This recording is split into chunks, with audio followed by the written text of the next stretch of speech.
हमारा चिंतन गीता अध्याय 10 श्लोक 10 के ऊपर चल रहा है। प्रभु यहाँ पर बहुत उच्च अवस्था की बात कर रहे हैं।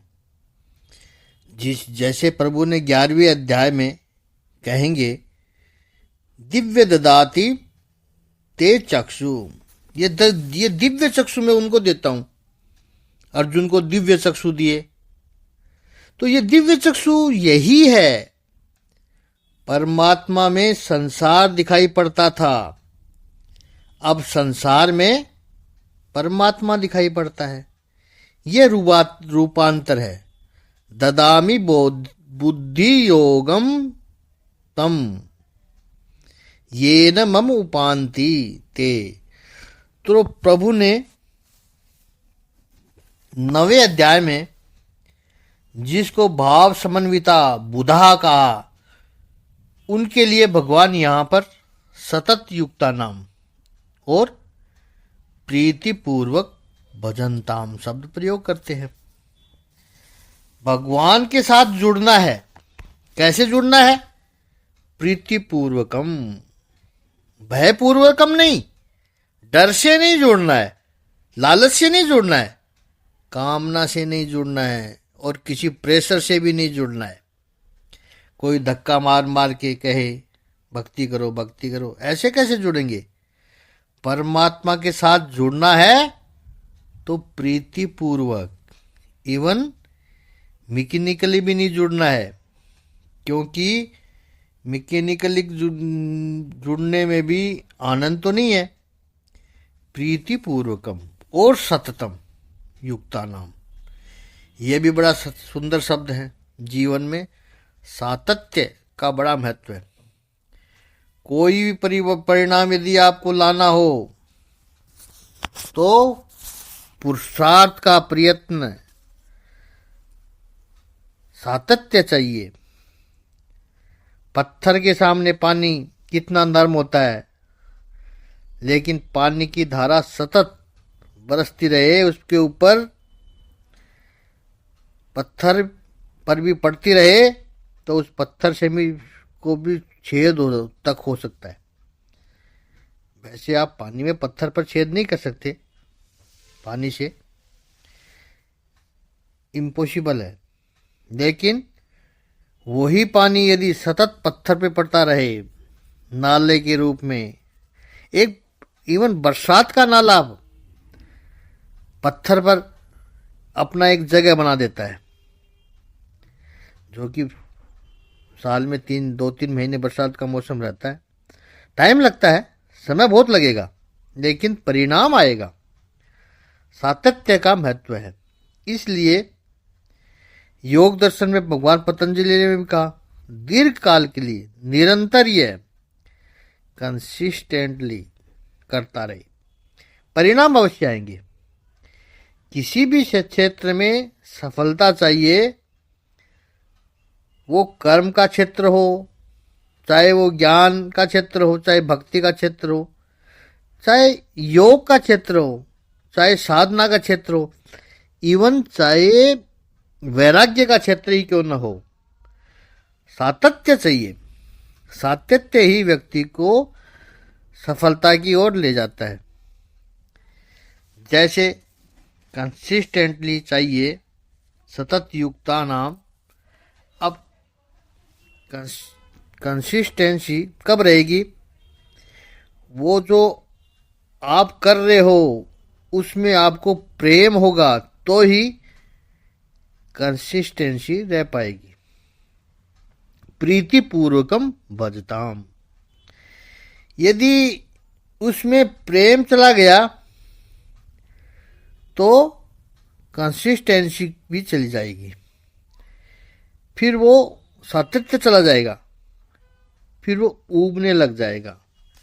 व्यक्ति उसमें है। विवाह जीवन के प्रारंभ में प्रेम होता है, इसलिए कितना सातत्य होता है। दिन में 15-20 बार फोन कर हाल पूछेगा, क्या कर रही हो। ऑफिस में भी होगा तो भी पूछेगा, खाना खा लिया। फिर 5 साल के बाद 15-20 फोन पहले करता था, अब 2-4-5 फोन कर लेगा। और 20 साल के बाद तो फोन अगर सामने से भी वो करेगी तो भी वो उठाता नहीं है। रिंगटोन ही अलग कर देता है कि यह रिंगटोन बजे तो उठाना नहीं है, घर से फोन है। और पत्नी भी बड़ी शार्प होती है, फिर वो कभी कभी दूसरे नंबर से बात करेगी तो वो फिर उसको डांटता है, बहुत काम है, डिस्टर्ब कर रहे हो ऑफिस में, मत कर। अरे तू पहले तो 15 फोन करता था, अब वो बेचारी एक फोन करे तो क्यों डांटता है? क्यों? क्योंकि अब सातत्य चला गया। क्यों चला गया? भजताम प्रीति पूर्वकम। प्रेम यदि कम होगा तो सातत्य कम हो जाएगा। तो सातत्य को टिकाने के लिए प्रेम अत्यंत आवश्यक है। इसलिए यहां भगवान ने साफ कह दिया, तेसाम सतत युक्तानाम भजताम प्रीति पूर्वकम। प्रेम होगा तो साधना का सातत्य बोर्डम नहीं बनेगा, उसे उबेंगे नहीं। इतना ही नहीं, वो सातत्य की साधना में आनंद आएगा। दूसरी बात, प्रेम यदि होगा साधना के सातत्य से, एक और बात भी होती है, ये साधना के रेड सिग्नल्स होते हैं। वो सोचते हैं कि हम तो 10 साल से साधना कर रहे हैं, हमें तो सब पता है। तो फिर साधना का महत्व कम होते जाता है। हाँ हाँ, हमें सब पता है। तो प्रेम यदि होगा तो ऐसी अवज्ञा भी नहीं होगी साधना में। ददामि बुद्धि योगम तम। भगवान भक्ति में सातत्य रखने और प्रेम रखने वाले व्यक्ति को बुद्धि योग देते हैं। कुछ लोग कहते हैं कि हम भक्ति नहीं करना चाहते, हम तो केवल ज्ञान से ही करेंगे। तो भक्ति का यदि बेस नहीं होगा और वो भी भक्ति सतता भक्ति नहीं होगी, सातत्य पूर्वक नहीं होगी, प्रेम पूर्वक की भक्ति नहीं होगी, तो ज्ञान पहली बात तो मिलेगा ही नहीं। यदि कुछ इधर उधर से पढ़कर कुछ पा भी लिया तो वो टिकेगा नहीं। इसका प्रमाण क्या है? ऐसे लोग बातें बड़ी बड़ी करेंगे लेकिन उनके जीवन में कुछ नहीं होगा। हमने पहले जो दृष्टांत दिया था पीएचडी का किया हुआ है, शंकर भाष्य पर चर्चा करेंगे, भगवत गीता पर चर्चा करेंगे, फिलोसॉफी, हाथ में स्कॉच का गिलास पैक बना के, च्यूरेट जलाकर, लेकिन उनके जीवन में कुछ नहीं दिखेगा। बात ऊंची ऊंची करेंगे, क्यों? क्योंकि जीवन में भक्ति नहीं है। पढ़ा है, बुद्धि है तो पढ़ा है, तो कुछ बातें याद भी रह जाती है और बोल भी सकता है, लेकिन भक्ति का बेस नहीं होगा तो वो केवल शुष्क खोखले शब्द रह जाएंगे, ज्ञान टिकेगा नहीं। भगवान जो कहते हैं बुद्धि योग, तो प्रिय स्वजनों, ज्ञान प्राप्ति के 3 मार्ग बताए हैं शास्त्र में। एक अध्ययन से, पढ़ो ग्रंथ, मिल जाएगा, बातें कुछ मिलेगी ज्ञान की। दूसरा अनुभव से, कोई पुरुष पढ़ा हुआ नहीं है, ऐसे जिन्होंने ग्रंथ पढ़े नहीं है लेकिन उनको अनुभव बहुत होता है, उससे ज्ञान पाया उनको अक्षर ज्ञान नहीं है, पुस्तक नहीं पढ़ी, लेकिन उनकी बातें जो प्रकट होगी वो अद्भुत होगी। अनुभव से ज्ञान आता है, अध्ययन से अनुभव से, और तीसरा है ज्ञान मार्ग आने का, ज्ञान प्राप्ति का मार्ग है अनुग्रह। अनुग्रह से अध्ययन, अनुभव और अनुग्रह। अनुग्रह किसी महापुरुष की कृपा हो जाए, सदगुरु की कृपा हो जाए या परमात्मा की कृपा हो जाए, तब ज्ञान प्राप्त हो जाता है। जैसे शक्ति का संपादन होता है, किसी महापुरुष के सानिध्य में रहो, ज्ञान अपने आप प्रकट होने लगता है। क्योंकि बेसिकली यह तो अंदर की बात है। ज्ञान तो बाहर की पुस्तक का अध्ययन करोगे, वो कैटलिस्ट बन सकता है, स्टिमुलस बन सकता है। प्रकट तो भीतर ही होना है। तो या तो बाहर का पुस्तक आपका स्टिमुलस बने, आपके अपने एक्सपीरियंस आपके ज्ञान को प्रकट करने के स्टिमुलस बने, या गुरु का, किसी संत का, महापुरुष का या भगवान का अनुग्रह आपके लिए स्टिमुलस बने, फिर उस मार्ग पर चलें। शास्त्रों का अध्ययन करना चाहिए और अवश्य करना चाहिए। केवल अनुग्रह की प्रतीक्षा करके नहीं बैठना है। किसी महापुरुष का सिर पर हाथ आ जाएगा, ज्ञान हो जाएगा, ऐसा सोचना ही गलत है। ऐसा नहीं होता है। अध्ययन आवश्यक है। हमारे यहाँ शास्त्र को दीपक कहा है, ज्ञान की ज्योति है शास्त्र। तो शास्त्र चाहिए, लेकिन एक बात जरूर ध्यान रखना, वो शास्त्र सांप्रदायिक न हो, वो शास्त्र संकुचित न हो, शास्त्र सनातन हो, सार्वत्रिक हो। जैसे हमारे वेद है, उपनिषद है, भगवत गीता है, ये कोई सांप्रदायिक शास्त्र नहीं है।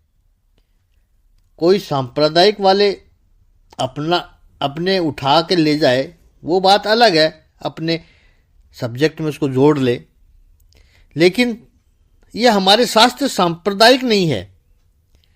The message is not sectarian, the message is universal. तो शास्त्र जो आप अध्ययन करो, उसका अध्ययन सावधान रहकर करना है। वो शास्त्र यूनिवर्सल होना चाहिए। कई लोग केवल संप्रदाय के ही ग्रंथ पढ़ते हैं। हमारे संप्रदाय में तो यही कहा है कि इन्हीं को ही पढ़ो, बाहर का ग्रंथ हम नहीं पढ़ेंगे। जैसे बैल की आंखों पर पट्टी लगा देते हैं, कोल्लू का बैल होता है, वो घूमता रहता है, और संप्रदाय के ही कुछ ग्रंथ पढ़ के उन्हें लगता है कि हम तो बड़े ज्ञानी हो गए। ये बहुत बड़ा डेंजर है। अध्ययन वाले ज्ञान में ये बहुत बड़ा डेंजर है। बाकी सबको रिजेक्ट करेंगे वो, ये हमारी मान्यता से नहीं है, इसलिए गलत है। तो शास्त्र यूनिवर्सल होने चाहिए, वैश्विक होने चाहिए, ब्रह्मांड जैसे विशाल होने चाहिए। इसलिए तो वेदों के ऋषियों ने कहा, let us the novel truth comes from all direction. जहां से आए, जहां से मिले, संकुचितता शास्त्र को नष्ट कर देती है। और वो सांप्रदायिक का होगा अगर वो शास्त्र, तो जैसे मैंने कहा, कोल्लू के बैल की तरह गोल गोल ही घूमते रहोगे, वहीं खड़े रहोगे, कहीं नहीं पहुंच पाओगे, और तेल निकाल कर कोई दूसरा ले जाएगा। अनुभव से भी ज्ञान होता है। और हमारी जो संतवाणी है, उपनिषद है, वे पूरे के पूरे अनुभव पर आधारित है। अनुभव के ज्ञान है उनमें। जैसे कबीरदास जी कहते हैं, लिखा पढ़ी की बात नहीं कर रहा हूं, आंखों देखी बात बता रहा हूं। तुम कहते हो कागज लिखी, मैं कहता हूं आंखों देखी। और तीसरा अनुग्रह, उसके लिए भी कबीर जी कहते हैं, ना हमने पढ़ के सीखा है, ना हमने सुन के सीखा है, जीवन में जो भी सीखा है किसी के होकर सीखा है। परमात्मा के हो गए, किसी महात्मा के, महापुरुष के हो गए, तो उनके अनुग्रह से सब कुछ अपने आप होने लगा। जीवन में जीवन परिवर्तित होने लगा। और भगवान यहां पर 10वें अध्याय के इस 10वें श्लोक में अनुग्रह वाली बात ही कहते हैं। ददामि बुद्धि योगम तय योगम तम, मैं उन्हें बुद्धि योग देता हूं, ते येन माम उपायंती, जिससे वो मुझे प्राप्त कर लेते हैं। और मेरी एक नम्र मान्यता है कि जिसे हमने, मेरी अपनी व्यक्तिगत मान्यता है कि हमने चिंतन किया है कि अनुग्रह की प्रतीक्षा न करना, बिल्कुल मत करना। अध्ययन से साधना का आरंभ तो कर देना। और जिसके जीवन में अध्ययन, अनुभव और अनुग्रह तीनों का समन्वय वाला ज्ञान हो, तो वो तो धनाढ्य धन्य है। क्योंकि अध्ययन की जब बात करेगा उसमें ऑथेंटिसिटी आएगी, और अनुभव की बात करेगा उसमें स्पष्टता आएगी, क्लैरिटी आएगी, और अनुग्रह से प्रसादिकता आएगी, मधुरता आएगी, क्योंकि उसमें अनुग्रह भी मिला हुआ है। तो ऑथेंटिसिटी, क्लैरिटी और प्रसादिकता, इन तीनों का समन्वय होता है। इस पर और थोड़ा सा चिंतन करके फिर अगला श्लोक लेंगे कल। ओम श्री आनंद गंध भगवान की जय। ओम श्री शांति स्वरूप भगवान की जय।